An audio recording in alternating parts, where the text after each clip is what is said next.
Lionel motorized units are small and not very powerful, but they're colorful, fun to operate, and challenging to collect. Some were based on real trains, and others were designed for play value and whimsy. Lionel introduced their motorized units in the mid-1950s, at a time when Lionel was also downgrading the quality on items like the NW2 switchers and Alcos. Motorized units can be divided into two categories: maintenance of way and industrial switchers. Maintenance of way, or MOW, consists of items that are used for track maintenance. Introduced in 1954, the 50 gang car was Lionel's first motorized unit. Few Lionel enthusiasts realize the gang car is based on a motor car used by the railroads to transport track gangs to work sites. The gang car is self-propelled and is designed to reverse direction when it hits a bumper. Needing only a single, independent line of track with bumpers at each end, the gang car could be added to just about any layout. In 1960, a 69 maintenance car was offered. It was basically the same as the gang car, but included a platform for overhead access, perfect for a catenary system.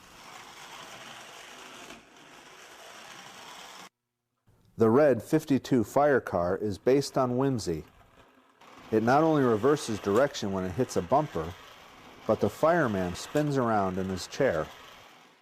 The fire car also has two outrigger water sprayers designed to extend from the car to simulate putting out trackside fires.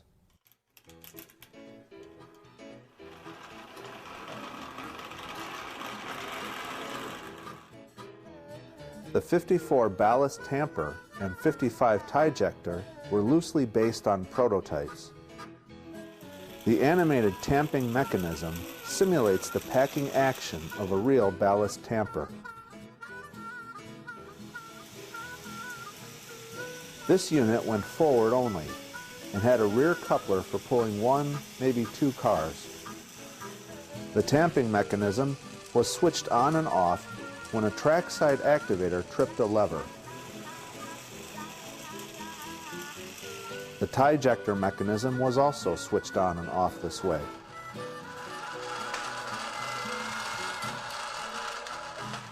When activated, small wooden boards would shoot out the side to lay alongside the roadbed. These boards represented railroad ties waiting to be installed.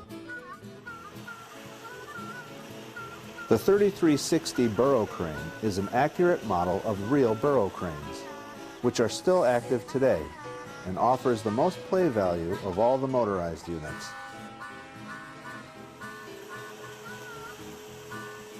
It's a fine model, but it's a challenge to operate. The 3927 track cleaning car was designed for fun, not to be an effective track cleaner, but it must have done some good considering how black the spinning pad and cotton wipers got just after a couple passes. Many real MOW vehicles are designed to run on both railroad tracks and conventional streets. The 68 Executive Inspection car was one of them. Lionel's model sort of looks like a DeSoto station wagon from the 50s.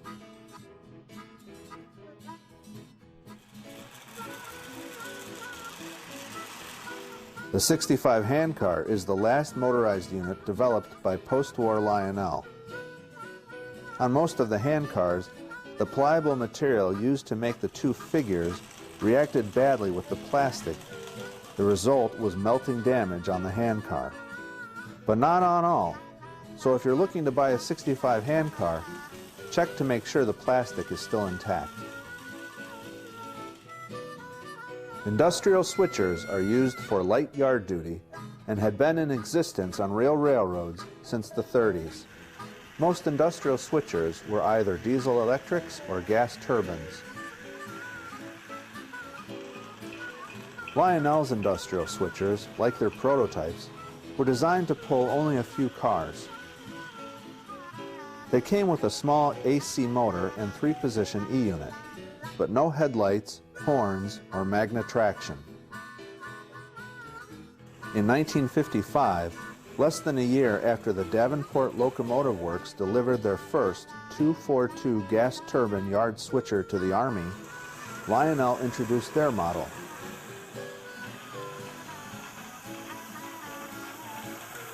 Lionel also made the 42 Picatinny Arsenal and the 59 U.S. Air Force Minuteman switcher to coincide with their shift to military and space items in the late 1950s and 60s.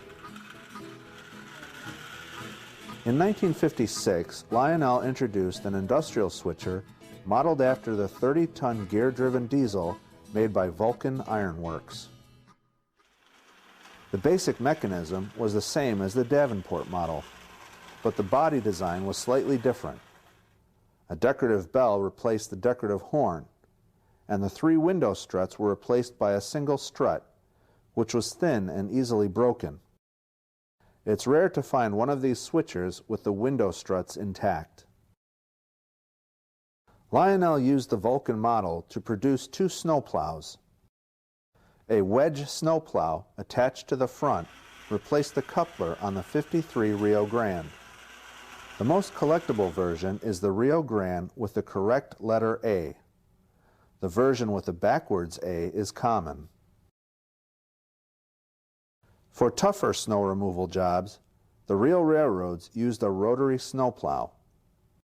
You'll have to use your imagination when running Lionel's number 58 Great Northern model.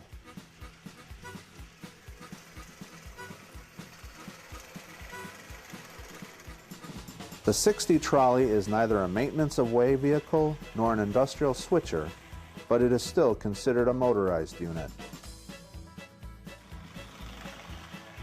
It operates just like the gang car, changing directions as it hits a bumper. The brush plate for the trolley motor is the top of the gang car. There are many variations. Some have a motorman visible in the ends, roof details are different, the body and roof comes in different shades of yellow and red, and the Lionelville lettering is common in black and rare in blue. There are also 2 kinds of bumpers. The common version is shaped out of spring steel, and the far rarer version is made of solid steel. Today, Lionel's motorized units are highly collectible. The 57 AEC switcher is the rarest of the regular production units, followed by the 42 Picatinny Arsenal and the 59 Air Force models. But the 58 Great Northern Rotary Snowplow is the most sought after because of its visual appeal. The 65 handcar with the plastic base intact is also very hard to find.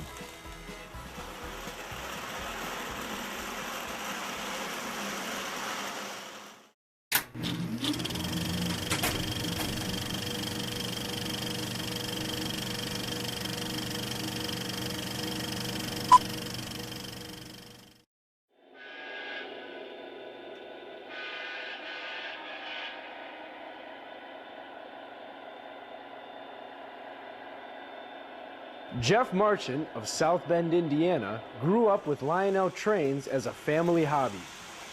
I got started in collecting toy trains and operating toy trains through my father.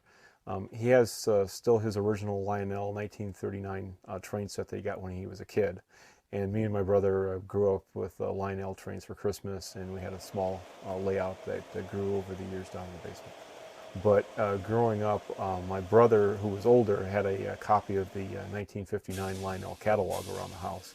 And I always gravitated to looking at the Army train set that was in that catalog, and that was something that I always wanted as a kid. Lionel military and space items span the production era from the mid-50s to the late 60s.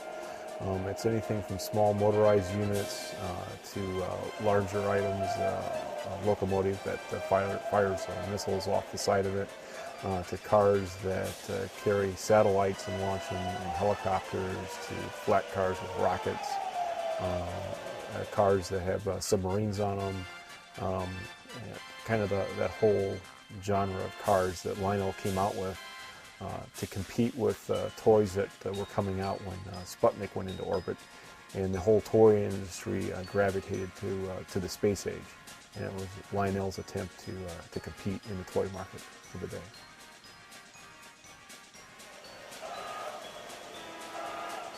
One of the military and space items on the layout is the 470 missile platform. It uses the same rocket launching platform as the 6650 car. I've also got the layout on the 943 ammo dump, and that's the one that has the mousetrap-like mechanism in it. So when it's hit by an incoming rocket or missile, it simulates this explosion by the spring mechanism going off inside it. On the layout, I also have the 448 firing range and the 462 radioactive derrick platform. And one of the favorite accessories for when people come over to visit the layout is the 175 rocket launcher. It's the new production that Lionel did a few years ago, and it has the added features of smoke and ignition lights after the countdown has been initiated.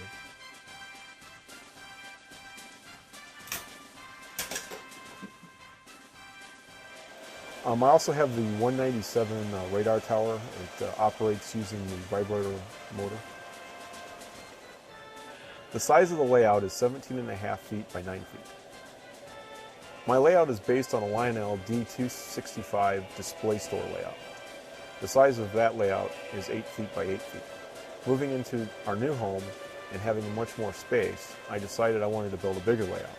I still had the design of the D265 in my mind, so I used that as the foundation and expounded upon it to build my current layout. The layout is covered with Homosote, and it's painted with latex paints. I had originally intended to go back and cover the layout with ground foam and that kind of landscaping details, but I've had numerous visitors that have come through the layout and have commented on how clean the design is and how clean the layout looks. So I've, for the time being at least, left it as is.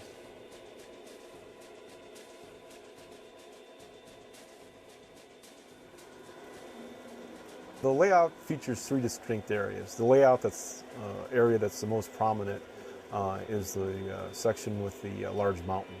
The mountain is modeled after Red Canyon in Utah. I was out on a trip visiting a friend who's a park ranger at Zion National Park, and we were driving over to Bryce Canyon, and on our way we passed through an area called Red Canyon, and we were on State Road 12, and I spotted this rock formation and got out and took a picture, and I hadn't even started the train layout hardly yet at that point, but I knew that was the perfect mountain to put on my train layout someday. The mountain that you see on the layout is constructed out of pink styrofoam. It's just 1.5 inch approximately sheets that are layered together and glued together with liquid nails. Once the glue sets up, you just go back with a rasp type tool and you can carve it. If you want to make more broader cuts in it and ravines in it, you can use a hot knife or just a regular saw to mold it into the appropriate shape that you want it to be. Be forewarned, it is a little bit messy. You'll have pink styrofoam all over you when you get done, but it vacuums up really easy. After that, it's coated with gypsolite, which has an aggregate type material in it, which gives it some texture. And then it's painted with latex paints and earth tones, starting with your darkest color and then going lighter to give it some highlighting.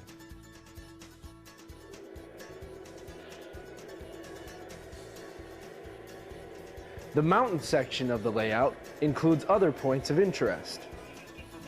There's also a classic 1950s drive-in theater on the layout.